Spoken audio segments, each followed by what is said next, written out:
Diary 59. Dear Diary, I'm going to tell you about the crazy mess I got myself into a couple days ago.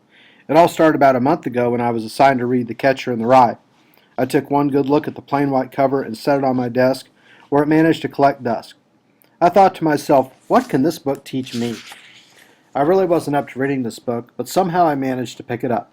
Like usual, I read the ending first. After taking a look at the type of vocabulary J.D. Salinger uses, I was hooked. I thought, hey, this is my type of book. I instantly developed respect for the author because of his unique style of writing, not to mention the fact that he didn't throw in some stupid preachy message, an attempt to save today's youth. Those sugar and spice and everything nice type of endings make me want to barf. Well, I read the whole goddamn book. I was surprised how much I was able to relate to the main character, Holden. When Ms. Gruelle was trying to hype the book, she mentioned that our class was full of Holdens. Now I know what she meant. Like Holden, I think that everyone around me seems phony. I go to school with a bunch of conformists. Everywhere I look, I see duplicates of the so-called perfect pattern. The teachers are the operators running the mind control factory. As for my parents, boy, do they think my every move is a deliberate plan to irritate them. My parents speak to me like I'm a child too wet behind the ears to know anything about life. I felt the need to escape. I was fed up with all the rules forced upon me. I didn't want to play their crummy old game, so this is where my journey of breaking loose from the system began. Well, my attempt, anyhow.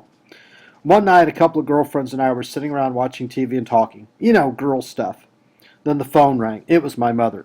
She just called to see what time I'd be home. I swear she's a damn detective, always tracking me down. I told her I would be home in an hour. That was that. Well, an hour passed, and I surely didn't feel like going home.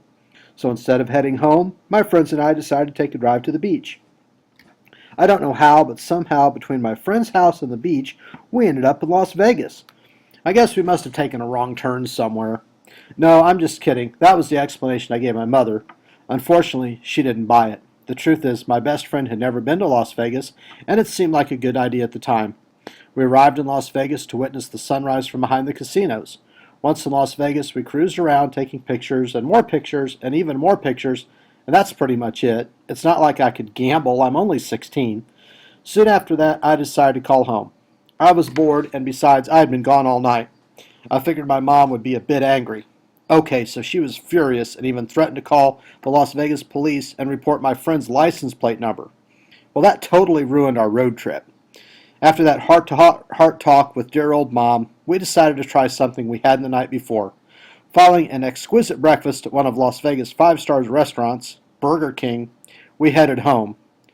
Unlike Holden, I was spared from the institution, even though I provoked her by pleading, send me anywhere, somewhere, a rehab of some sort, anywhere that isn't here. But there's nothing wrong with you, she insisted. And then I said, I just need to get away. I'm fed up with everything, everyone. The farthest she sent me was to my goddamn room.